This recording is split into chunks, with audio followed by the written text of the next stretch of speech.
Hi friends, ಇವತ್ತು chicken gravy ಮಾಡೋಣ ಅಂದ್ಕೊಂಡಿದ್ದೀನಿ. ಅದಕ್ಕೆ ಬೇಕಾಗಿರೋದು ಕೊತ್ತಂಬರಿ ಸೊಪ್ಪು, ಮೆಣಸಿನ್ಕಾಯಿ, ಈರುಳ್ಳಿ ಒಗ್ಗರಣೆಗೆ, ಇದು ಟೊಮೊಟೊ ಬೇಕು, ಶುಂಠಿ, ಚಕ್ಕೆ ಲವಂಗ, ಮೆಣಸು, ಈರುಳ್ಳಿ, ಬೆಳ್ಳುಳ್ಳಿ, ಸ್ವಲ್ಪ ತೆಂಗಿನ ತುರಿ. ಈಗ ಎಣ್ಣೆ ಕಾಯಕ್ಕಿಟ್ಟಿದ್ದೀನಿ. ಮೆಣಸಿಗೆ ಹಾಕ್ತೆ, ಅದು ಪೂರ್ತಿ ಡ್ರೈ ಆಗೋ ಗಂಟ ಹಾಕಬೇಕು. ಆನಂತರ ಶುಂಠಿ ಹಾಕಿದ್ದೀನಿ, ಅದು ಸ್ವಲ್ಪ ಹುರ್ಕೋಬೇಕು ಚೆನ್ನಾಗಿ. ಅದಾದಮೇಲೆ ಈರುಳ್ಳಿ ಹಾಕ್ತಾಯಿದ್ದೀನಿ.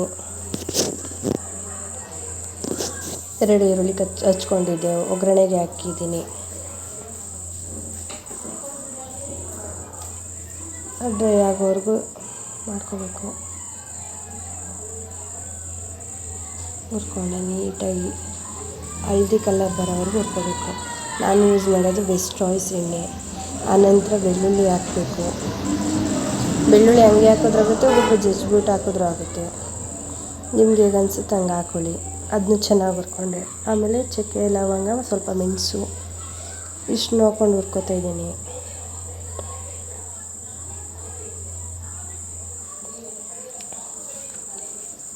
ಇನ್ಮೇಲೆ ನಾನು ಹಿಂಗೆ ಡೈಲಿ ಲಾಗ್ ಕೊಡ್ತೀನಿ. ನಿಮ್ಗೆ ಯಾವ ಥರ ರೆಸಿಪಿಗೆ ಅದು ಹೇಳಿ. ಆನಂತರ ಟೊಮೊಟೊ ಹಾಕ್ತಾಯಿದ್ದೀನಿ. ನೀವು ಯಾವ ರೆಸಿಪಿ ಬೇಕು ಅಂತ ಕಮೆಂಟ್ ಬಾಕ್ಸಲ್ಲಿ ಹಾಕ್ತೀರಿ, ಆ ರೀತಿ ನಾನು ಹೇಳ್ತೀನಿ. ನಾನು ನಿಮ್ಮ ಮಂಡ್ಯ ಹುಡುಗಿ ನೀಟಾಗಿ ಟೊಮೊಟೊ ಹುರ್ಕೋಬೇಕು. ಆನಂತರ ತೆಂಗಿನ ತುರಿ ಹಾಕಬೇಕು. ಅದನ್ನು ಹುರ್ಕೋಬೇಕು. ಸ್ವಲ್ಪ ಹಸಿ ವಾಸನೆ ಹೋಗೋ ಗಂಟ ಹುರ್ಕೊಳ್ಳಿ. ಅದನ್ನು ಪೂರ್ತಿ ಎಲ್ಲ ಡ್ರೈ ಆಗುತ್ತೆ ಆಗ. ಆನಂತರ ಕೊತ್ತಂಬರಿ ಸೊಪ್ಪು ಮತ್ತು ಪುದೀನ ಸೊಪ್ಪು ಎರಡನ್ನೂ ಸಣ್ಣದಾಗಿ ಕಟ್ ಮಾಡ್ಕೊಂಡು ಹಾಕಿ ಅದನ್ನು ಹುರ್ಕೊಳ್ಳಿ. ಹುರ್ಕೊಂಡಾದ್ಮೇಲೆ ಗ್ಯಾಸ್ ಆಫ್ ಮಾಡಿಬಿಡಿ.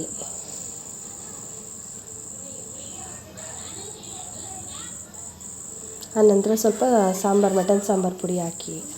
ನಾನು 2 ಸ್ಪೂನಷ್ಟು ಹಾಕಿದ್ದೀನಿ. ನಮ್ಮನೇಲಿ 7 ಜನ ಇದ್ದೀವಲ್ಲ, ಅದಕ್ಕೆ ಅದನ್ನು ಹುರ್ಕೋಬೇಕು. ಆನಂತರ ಕಡಲೆ ಹಾಕಿ.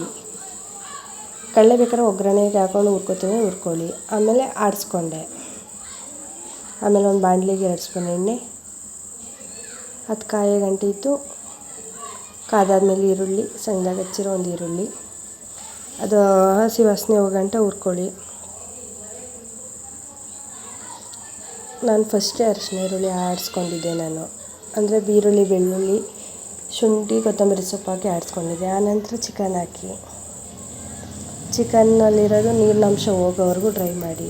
ಅದಕ್ಕೆ ಬೇಕು ಅನ್ನೋದಕ್ಕೆ ಉಪ್ಪು, ಸ್ವಲ್ಪ ಅರಿಶಿನ ಹಾಕಿ ನೀರು ಬಿಡೋ ಗಂಟ ಕಾದೆ. ಆನಂತರ ಚಿಕನ್ಗೆ ಆಡಿಸಿದ್ನಲ್ಲ ಮಸಾಲೆ, ರುಬ್ಕೊಂಡಿರೋ ಮಸಾಲೆ ಹಾಕಿ, ಅದು ಸ್ವಲ್ಪ ಇದಾದಮೇಲೆ ನೀರು ಹಾಕಿ. ಈಗ ಕ್ರಿಸ್ಪಿಯಾಗಿರೋ ಚಿಕನ್ ಗ್ರೇವಿ ರೆಡಿ. ಈಗ ಹಾಕೊಂಡು ತಿಂತಾ ಇರೋದೆ.